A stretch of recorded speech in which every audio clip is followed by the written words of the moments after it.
Je voulais revenir très rapidement donc chez Porsche et notamment donc le Macan, c'est Automobile Probe donc qui en parle. Je connais très bien la marque et j'avais fait un un petit canular où, à un moment donné, les gens pensaient que le modèle Y allait être éventuellement avec un leasing social. Ça aurait pu être possible. Il y a l'ENIAC finalement qui a eu. Et j'avais appelé donc des concessions avec le Macan, savoir si il allait rentrer dans le leasing social ou quoi que ce soit. Et ça m'avait permis en même temps d'avoir des informations, puisque au départ c'était en 4 motrices et puis la version entre guillemets turbo de mémoire, et il devait y avoir entre guillemets une propulsion. Sauf qu'il y a 3 000 € d'écart, j'ai envie de te dire à quoi ça sert. Elle n'envie pas les autres, sauf que Porsche est encore une fois perdu, c'est horriblement cher, ça fait 90 000 euros par rapport à, je ne sais pas comment dire, l'outsider, enfin par rapport non, au numéro un, c'est un modèle Y perf, donc on est sur des véhicules 2 fois moins chers, on est sur un véhicule, ouais, on n'est pas chez Porsche, hein, ça je l'entends, hein, il n'y a pas de problème, on n'a pas de style, il n'y a pas de radar, la voiture c'est une merde, elle braque pas, il n'y a pas de problème, j'entends. Mais quand même, moins de 60 000 euros, le véhicule est 2 fois moins cher, 4 motrices, 3 secondes 7, le véhicule fonctionne très très bien en plus. Il consomme très peu. Le véhicule a un frunk à l'avant beaucoup plus grand que pour le coup que le Macan. À l'arrière, moi j'ai 3 enfants, je peux te dire que dans le Macan, je ne mets pas les enfants. Ça, il n'y a pas assez de place en fait. La place centrale n'est pas assez grande. Et en plus, maintenant, il est en 7 places. Donc en grande autonomie, éventuellement, tu peux le prendre en 7 places. Et il est vraiment top. Et tu as encore un excellent coffre. Tu as la soute en dessous. Donc tu as un véhicule, si tu veux, qui répond à la demande. Je m'en fous, qu'il soit joli, qu'il soit moche. On a un véhicule utile, performant et qui a pour moi, meilleur rapport qualité-prix. Donc cette version, honnêtement, je vois pas à quoi elle sert, puisque le véhicule, je sais plus là, on est à délirant, parce que c'est hors option chez Porsche, hein, c'est juste une calamité. On est à 80 000, 90 000, enfin, je te laisserai clairement lire l'information. On est sur du 800 volts, la charge est plutôt intéressante. Voilà, un entrée de gamme à 82 960 euros. En fait, moi, c'est les solutions que je vais te dire. Porsche, sans faire de la merde, pour vraiment être correct, ils auraient pu très bien, puisqu'ils ont une grosse batterie NMC. Je ne sais plus quel est le fournisseur, je me demande si c'est LG ou CATL, mais j'ai un doute, peu importe. C'est une batterie nickel manganèse cobalt. 100 kWh en 800 volts. Ils auraient pu intégrer dans une entrée de gamme, parce que ce n'est pas du tout une entrée de gamme, une propulsion et une batterie de 70 à 80 kWh et qui sont un LFP. Ça se traduit comment? C'est-à-dire que déjà la batterie aurait été plus petite, alors aussi en densité, mais plus petite en puissance. Donc ils auraient pu gagner encore, je pense, de 2-3 000 euros, et elle aurait été en LFP. Franchement, une batterie de LFP de 70 ou 90 kWh, de toute façon, on voit que ce n'est pas le prix de la batterie qui coûte cher, puisque même si elle est en 800 volts, on a le 3008 qui fait 98 kWh, et la batterie ne doit pas coûter plus de 10 000 euros. Donc qu'est-ce qui coûte cher en fait dans ce Porsche? C'est l'image. C'est l'image de Porsche, c'est le Macan. Donc on aurait pu espérer avoir une entrée de gamme aux alentours des 70 000 euros, qui est une grosse différence au moins entre les deux de 10 000 euros, et d'avoir une propulsion qui marche plutôt bien, je crois 5 secondes 7, hein, c'est plutôt pas mal, avec une courbe de charge, etc.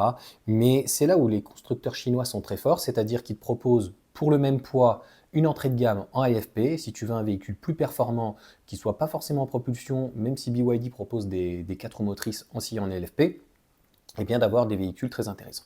Alors sans parler du modèle Y, il y a la Seal U concrètement, qui je crois qu'elle est un petit peu en retrait par rapport aux performances ou quoi que ce soit, mais qui en donne plus, c'est-à-dire que c'est pas que c'est la fin de Porsche, mais faut en vouloir aujourd'hui pour acheter une Porsche, c'est-à-dire que neuf, faut vraiment aimer la marque, faut vraiment avoir envie, parce que quels sont en fait les attraits aujourd'hui d'une Porsche? La performance, non.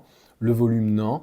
Donc c'est l'image, le style, et puis il faut aimer derrière payer 500 ou 1000 euros très certainement les entretiens, parce que pareil, pour près de pratiquement 500 chevaux, 460-500 chevaux, pour le modèle Y, c'est aucun entretien. En fait, tu as un véhicule en termes d'usage, il te coûte rien.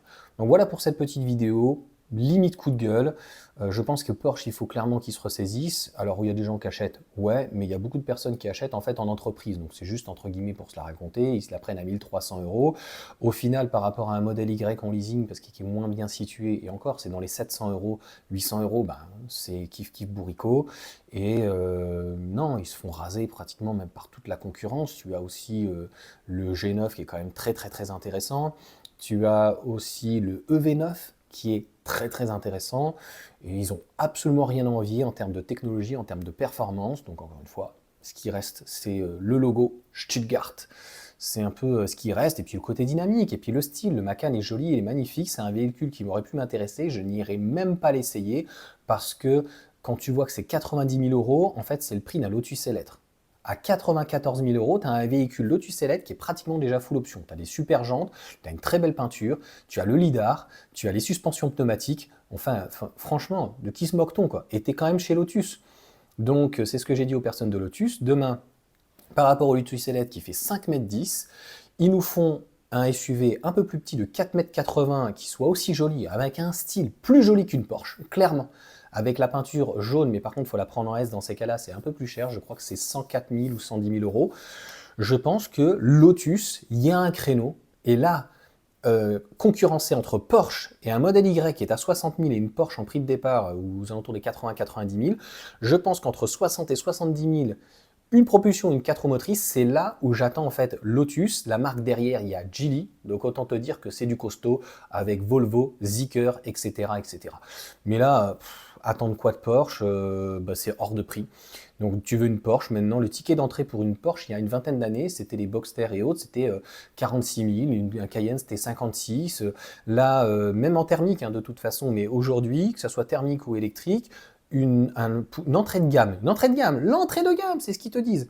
C'est l'entrée de gamme sur un Macan, sur une 718 ou autre, enfin les Caïmans ou Boxster, et même un Taycan de toute façon qui était un petit peu moins cher. La Panamera est arrivée à l'époque à 77 000. Là, on est à 80-90 000.